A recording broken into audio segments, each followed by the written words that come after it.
mag-tilt to the left or to the right. That's number one. And then number two, I understand na short-handed kayo. You only have, you said 100 inspectors. O, kinumpute ni Senator Robin. Kung meron kayo 100 inspectors and then 20,000 vessels.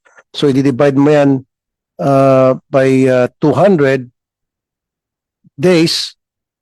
Tama ba? Paano yung computation mo, Senator Robin? Opo, kasi po sabi po ni ma'am kanina, meron po kayong 100 na nag-i-inspect ng mga barko. Opo, nag-computation lang po kami. Kung gagawin po nila yung 100 po na yun, kung gagawin po nila yung trabaho po nila, sa loob lamang po ng 200 araw, matatapos po nila yung inspeksyon sa 20,000 na barko. Ang hinihiling lang po sana namin, gawin po nila sana po yung trabaho po nila na mag-inspect po. Kasi kung 100 po, kayang-kaya po nila yung 20,000 na barko po sa 200 araw po. Kasi ang isang taon po ay 365 days po. Yun lang po ma'am, request lang po namin yun. At siyempre po, buhay po ng tao ito ma'am. Paulit-ulit pa. So meaning, pwede namang gawin pa lang kahit na twice a year mag-inspect ang marina. Kung 100 personnel, meron kayo nag-inspect. Okay? And then, marina, yung lahat ng mga barko na more than 30 years, pag-retire nyo na. So, kung tatanungin nyo, yung sinampahan kong barko dun sa Batangas, 52 years old. Sobra-sobra na yon, delikado yon. Tragedy waiting to happen sa barkong yon.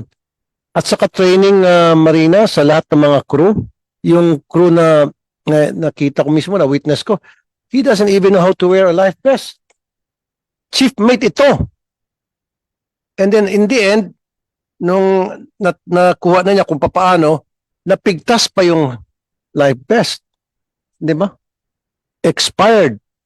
Yung mga life vest, dapat yan 10 years pinapalitan na. May mga life vest 12 years, 14 years na. Marupok. At sa mga bangka din, yung mga bumibiyahe sa Mindoro, papunta kung saan isla. May styrofoam lang gawa yung mga life vest, ma'am. Okay?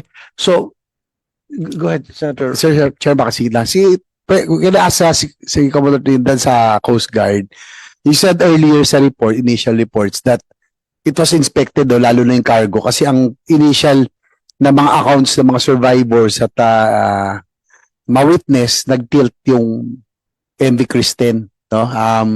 Brought about by the cargo, siguro moving.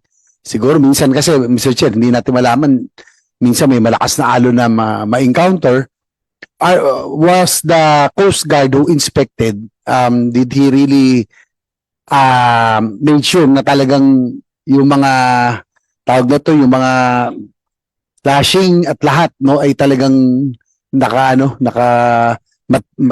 mahigpit at lahat talagang nakakabit dahil kasi I think pwedeng gumalaw talaga yung mga cargo, especially, no, based on the account, yun ang nakikita ko na pwedeng nag-option yung iba dun, kaya nag-tilt towards one side. So, very important dito, Mr. Chair, na yung inspection, that all of those, talagang dapat naka-attach po lahat, no, to the vessel. Mr. Chair, if I may. Go ahead, Commodore. Yes po. Mr. Chair, sagutin ko muna yung unang tanong mo po, no? Yung nag-inspection po ba? Yung pong interview namin dun sa aming nag-PDI, in-inspect niya pa. Ang sinabi niya pa nga, sinipa ko. Kasi po ito po, chain po ito na bakal, nakakabat dun sa gulong, harap at likod. At yung picture na nakita niyo po kanina, meron pong strap talaga sa gitna, bawat isa. Ito po ay ayon dun sa cargo securing manual ng barko.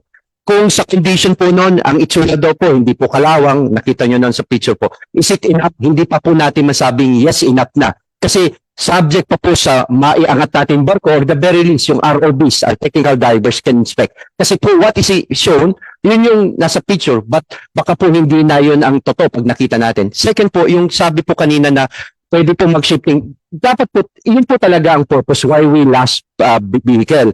At saka nga po ang regulations po, yung isang side pa lang, kunyari kanan po, yan ay dapat kaya niya ng yung total weight ng vehicle. Kasi po expect mo talaga umalo ng barko. Ito po ba'y nasunod? That is still subject po sa investigation. ulitin ko lang po, Mr. Chair, if you may allow me, yung sinasabi ni Sir Noor kanina na sinabi namin hindi overloaded. Yun po ay base sa testimony po ng aming pong na-interview. At kung nakita niyo po yung picture kanina, may mga bakante pa pong slot. And according to our PDI, hindi po sub-sub yung Plimson mark. Ito po bakit ko po sinabi yon? Kasi po, pagsasabihin po nating overloaded, hindi yon. Maganda yung narinig ko kanina, galing kay Mr. Jule, na sinabi niyang meron pong tagas yung barko because at the very start, yun ang aming pong suspetsa. Kasi po pag titignan mo, maayos ang pagkakalas. Sir, Commander Fonseca, no, doon sa presentation niya kanina, yung parang layout, no, yung parang diagram, no? Nandun pa yung mga cargo, kaya lang may tubig na. Sino pong nun? Whose account was this? This is one of the account of the officers that we interviewed. I don't know if that's the bosun or the chief officer po na na-interview po natin.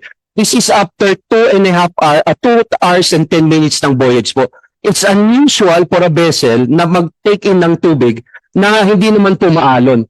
Ito po yung tubig, pupunta talaga sa main deck, lalabas dapat yan. Pero ito, maganda yung narinig ko po kasi sabi niya may tagas na. This will indicate to our first theory kung bakit po ito lumubog. Not because initially, ng overloading sir, ito po. Kasi po, pumapasok na yung tubig sa barko. Alam niyo po, yung pong tubig, 10 cubic metro po, 1 ton. Kung nakita niyo po dyan sa description, sa drawing po, pakita po naming diagram, yung breadth po, yung lapad, na about 40 meters, kalahati na yung may tubig. So, ibig sabihin po, talagang hindi na kaya ng bigat. Now, bakit biglang lumubog? Kasi po, ang vessel po, once po yung kanyang writing arm, yung GC niya, kasi center of gravity, center of buoyancy, hindi na po nakaya, talaga po lumubog yung barko. That's why, gusto po namin hingin yung testimony ng ating pong survivor, nagsabing, nakatagilid na ako ng 2 inches listing to the port. Because vessels are supposed to adjust by ballast. Sa aming pong investigation, hindi po naibalas kasi fix na daw yung kanilang ballast. Ang isa pong reason dyan, baka hindi na gumagana yung ballast pump. This is part of our MCIB. Hindi pa po tapos ito. It will take some more, pasensya na po, kasi hindi kami pwedeng magbigay ng walang ebidensya. And the evidence is still under the sea. Yung mga testimonya magbabago. So, ano ito po yun, Mr. Chair, para po may tagas, pumasok. Eventually po, hindi kakayanin ng barko yung bigat ng tubig. Kasi po, nung umalis kayo, hindi naman sasadsad. But kanina may narinig po kong testimony na sabi po, yung makina hirap na hirap. We would like to take that because that will indicate that something is wrong with the engine. That will indicate the vessel was not seaworthy in the first place. Ito po, hindi namin magagawa bilang PDI because pre-departure. This should have been done by the officer on board para po hinto yung barko. Mr. Chair, medyo mahaba but rest assured po, ma'am, pati yung sinasabi nyo na prank calls, yung test